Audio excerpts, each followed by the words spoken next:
प्राचार्य बी.डी. कुंभार लिखित आभाळ फुले या कथासंग्रहातील कथांचे अभिवाचन. आजची कथा बाजी. दादा. बाळूदादा संपला. उकळलेल्या तेलाप्रमाणे माझ्या कानात हे शब्द पडले आणि मी डोळे विस्पारून पाहतच राहिलो. दुपारच्या जेवणानंतर हात धुतला आणि माझ्या छोट्या बहिणीने सरूने हा निरोप सांगितला. बाळूदादाचं प्रेत मिरजेहून गावाकडे नेलं आहे. तो आता माती सावडण्यासाठीच जा, कारण हे सर्व कालच घडले. टॉवेलला हात पुसायचा राहूनच गेला. तसाच उठून बाहेरच्या कॉटवर येऊन बसलो. बाळू. घरच्यांच्यासाठी बाळू, इतरांचा बाजीराव, मित्रांचा मात्र बाजा. 6 फुटाहून उंच तगडा जवान, धिप्पाड देह पण गोंडस चेहरा, नाक बाणेदार, डोळे पाणीदार, गोरा गोमटा देखना तरुण, हत्ताडे पाय, तयार चप्पल कधीच मिळायची नाही. नाजूक कुरडे दाढीचे केस त्याच्या चेहऱ्याला शोभून दिसायचे, पण त्याला मात्र ते नाही आवडायचे. आमच्या घरच्या अड्ड्यावरचा कायमचा मेंबर. बाळूला कुठे शोधावे याचं नेमकं उत्तर एकच. सिकटीवरच्या जानवच्या घरात. समोरच्या घराच्या उंबरठ्यावर बसलो होतो. सोबत गप्पा मारायला राजा होताच. एवढ्यात स्वारी तळ्याकडच्या बाजूने येताना दिसली. राजा म्हणाला, आला बघ हुप्प्या. ह्याच्या नानानं कवा वैरण कापली होती काय? कसा पाय फरकाटत चालतोय बघ. बाजीच्या चालण्यावर राजाची टिप्पणी ऐकून मला हसू आलं. काकीत खुरप, फाटका शर्ट, लोंबणाऱ्या बाह्या, घोळबाज विजार. रस्त्यात मध्येच दत्तोबांना अडवला. डाव्या खिशातून काहीतरी काढून त्यानं त्याला दिलं. तसा राजा म्हणाला, बेनं लय आगाव. दुसऱ्यानं तंबाखू मागितला की डाव्या खिशातला देते, आपण खाताना उजव्या खिशातला घेते. ते बघ ते बघ. खरंच होते. बाजीनं उजव्या खिशातला तंबाखू आपल्या डाव्या पंजावर घेतला. मळत मळत पुढं आला. म्हणाला, का बसलाय र? चला की लेकानू वैरणीला. मी म्हणालो, काय र बाजा, दुसऱ्याला देताना डाव्या खिशातला तंबाखू देतो, ही काय भानगड? खट्याळ हसू चेहऱ्यावर घेऊन बाजी म्हणाला, मग माझ्या बाची काय इस्टेट सुटली? प्रत्येक जण येतोय माझ्याकडेच मागतोय. मला परवडाय पाहिजे का नको? गुरुवारच्या बाजारातनं रुपयाचा आणून ह्या खिशात ठेवतोय आणि आपण मात्र उजव्या खिशातला दिलीप जर्दा खातोय. काय लेका तुझी पद्धत? राजा खेकासला. तुला पाहिजे का बोल? हे घे, खा जर्दा. त्यानं उजव्या खिशातला तंबाखू राजाला दिला. पर मी काय म्हणतो बाजी, खिशात पुढ्या सोडून कशाला ठेवतोस? माझा प्रश्न ऐकून त्यानं स्पष्ट केलं, अरे कवा सारखं सारखं सोडत बसतोस? सारखं कोणतरी मागतंय, वेळ हाय कोणाकडे? अरे वा, लई येळला महत्व देतोस. लेका 12 वाजता वैरणीला निघालाय. सगळं गाव सकाळी घेऊन आलं. तिथं टपकलेला पाटलाचा रंगा साटकन बोलला, आगा हेला पाहिजे बामणाचं शात, जवळच्या पावळगा, आणि 12च्या ठिपक्याला राखणीवाली माणसं जेवाय घराकडे. मग हेला रान मोकळच की. राजानं पुष्टी जोडली. यावर बाजी खळाळून हसला आणि म्हणाला, ए ए राजा, कापशाच्या पांदीची गोष्ट सांग की ह्याला. कोणची र? राजाला आठवेना. ती र, वाड तोडलं बघ दोघांनी आणि त्यांच्या म्हाताऱ्यानं काठी घातली माझ्या पाठीत. तू लेका गेलास पळून. बाजीनं आठवण ताजी केली. हा हा, ती होय. पण आपण काय सोडला का लेका त्याला? लावली की नाही त्याची भट्टी त्याच्या पोरीच्या लग्नात? राजाच्या या मस्तीच्या उत्तराने मला उत्सुकता लागली. काय र? काय र? काय झालं? सांग की. राजा खुशीत येऊन सांगू लागला, मागच्या वर्षी र, त्यांच्या धाकट्या पोराचं लगीन, गुरुवाचा मांडव, रेणुक्याच्या श्यामानं टेप रेकॉर्डवर मंगलाष्टका तयार केलत्या र. महारुळकरांचं पोरग रे ते, चकनं तबला वाजवत्याल रे. त्याच्याकडनं कॅसेट करून घेतलेली. श्यामा बसल्याला टेपात घालून.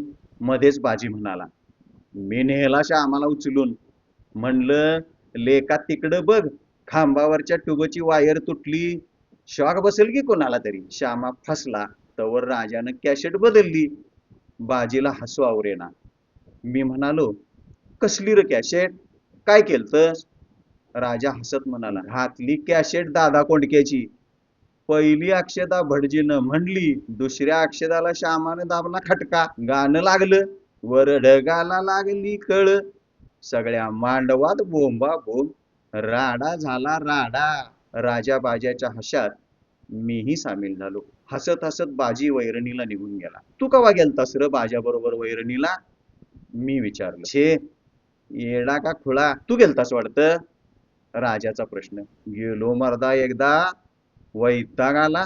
अरे त्याच्या कमरे एवढा भारा हुईस्तवर कापायची वैरण. माझा पडला बुक्का, भारा बी झाला मोठा.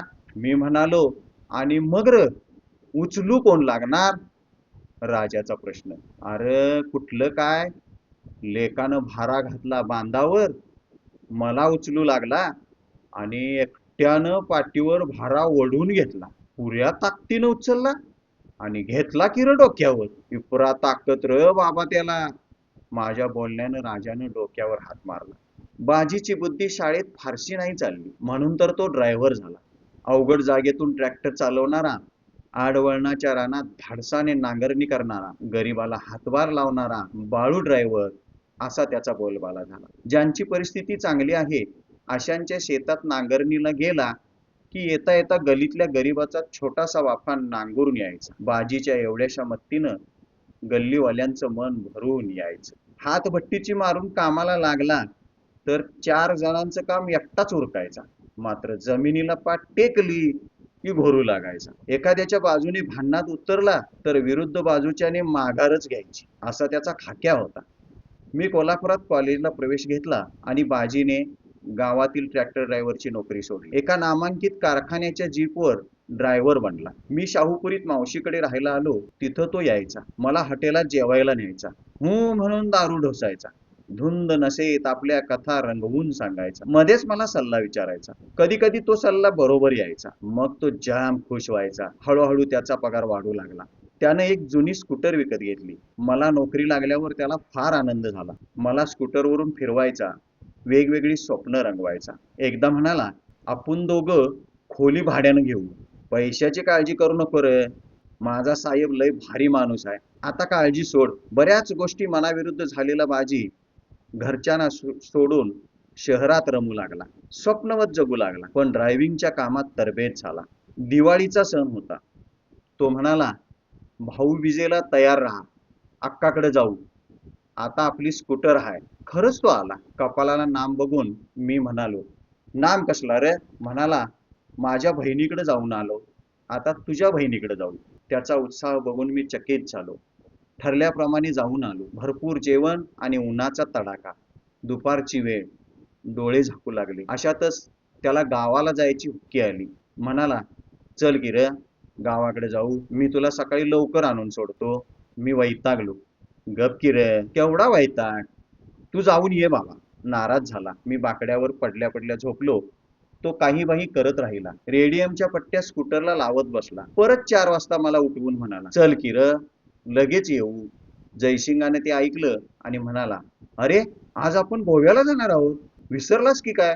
गल्लीतील पोरांनी तुझ्यासाठीच तारीख बदलून आजची घेतली. बाजीने ते ऐकलं आणि म्हणाला, अरे तसं असेल तर तू जा गोव्याला, पोरांना नाराज करू नकोस. मी जातो एकटाच गावाला. संध्याकाळी 7-7:30ला बाजी टेम्पो घेऊन दारात आला. मी मनात चरफडलो. म्हणाला, ऍक्सिडेंट झाला र, स्कूटर बघ. टेम्पोत हाय, पार बुक्का झालाय. मी म्हणालो, ते जाऊ दे र, स्कूटरचं काय? तुला काय झालं ते सांग. बाजी बिनधास्त म्हणाला, छे छे, मला काहीच लागलं नाही. पण स्कूटर बघण्यासारखी नाही रे, पार इस्काटली. तेवढी परड्यात उतरून घे. मी स्कूटर उतरून घेतली. हँडल पूर्ण तुटलेलं. ते बघून मी चक्रावलो. टेम्पो ड्रायव्हरकडे कळलं. फट्ट्या दारू ढोसून बेफाम वेगानं गावाकडे चालला होता. समोरून ट्रक आला. डोळ्यावर लाईट पडला. पुढे काय आहे हे समजायच्या आतच बैलगाडीवर जाऊन आपटला. एका झटक्यात हँडल तुटलं. बाजी खाली पडला. फारसं लागलं नाही. मला आश्चर्य वाटलं. अर्ध्या 1 तासाने बाजीला चक्कर येऊ लागली. म्हणाला, मला दवाखान्यात ऍडमिट कर आणि तू गोव्याला जा. काळजी करू नकोस, मला काही जास्त झालेलं नाही. ठरल्याप्रमाणे गोव्याला जाऊन आलो. बाजीच्या मामी दवाखान्यात होत्या. बाजीच्या हट्टामुळे त्याच्या घरी निरोप दिला नव्हता. डॉक्टर परगावी गेले होते. 2 दिवसांनी ते आले. एवढ्यात बाजीनं सर्वांना भरपूर त्रास दिला होता. शिव्या देणे, सनलाईन काढून फेकणे, आरडाओरडा करणे. पण मला बघून शांत झाला. घरी निरोप गेला. ऑपरेशन झाले. हँडल तुटून पोटावर आपटली. वरती जखम झाली नाही, पण पोटात स्वादुपिंडाला जखम झाली. पोटातच रक्तस्राव झाला. डॉक्टरांना जखम सापडली. उपचार सुरू ठेवले, पण जखम बरी झाली नाही. मी रात्रभर बाजीच्या उशाला बसायचो. त्याचा हात हातात घ्यायचो. मी असेपर्यंत तो शांत असायचा. सकाळी मी गेलो की दंगा सुरू करायचा, कुणाचंही ऐकून घ्यायचं नाही. हळूहळू तब्येत ढासळू लागली. 1 महिना कधी झाला कळलेच नाही. बाजीला रक्त चढवावे लागू लागले. त्याचा रक्तगट ओ निगेटिव्ह. हा गट कुठे मिळायचा नाही. एक दिवस मी प्रल्हादला, माझ्या मित्राला गाठलं, वृत्तांत सांगितला. तो म्हणाला, माझा रक्तगट ओ आहे, चल देऊ आणि बाजीला वाचवू. त्याला घेऊन मी दवाखान्यापर्यंत आलो. पाहतो तर काय, ॲम्ब्युलन्सनं बाजीला मिरजेला न्यायचं ठरलं होतं. मला प्रल्हादनं अडवलं, घट्ट पकडून धरलं. मी गप्पच उभा राहिलो. काही दिवसांनी मिरजेला गेलो. बाजीची फक्त हाडच राहिली होती. कोणालाही ओळखत नव्हता. मी त्याच्याजवळ फार वेळ थांबू शकलो नाही. पटकन बाहेर पडलो. 1 महिन्याचं होत्याचं नव्हतं कसं होतं याचा प्रत्यक्ष अनुभव घेत होतो. बाजी संपला होता. आज बहिणीकडून निरोप मिळाला. मी अस्वस्थ झालो. गावी पोहोचलो. गल्ली सुनसान होती. जणू सर्वांना सुतक पडले. आई म्हणाली, त्या दिवशी अख्ख्या गल्लीत एकही चूल पेटली नाही. कोणी कोणाशी बोललं नाही. स्मशान शांतता. सर्वांच्या मनात एकच प्रश्न असावा, एवढा फंटर ड्रायव्हर आणि ऍक्सिडेंट झालाच कसा? धन्यवाद.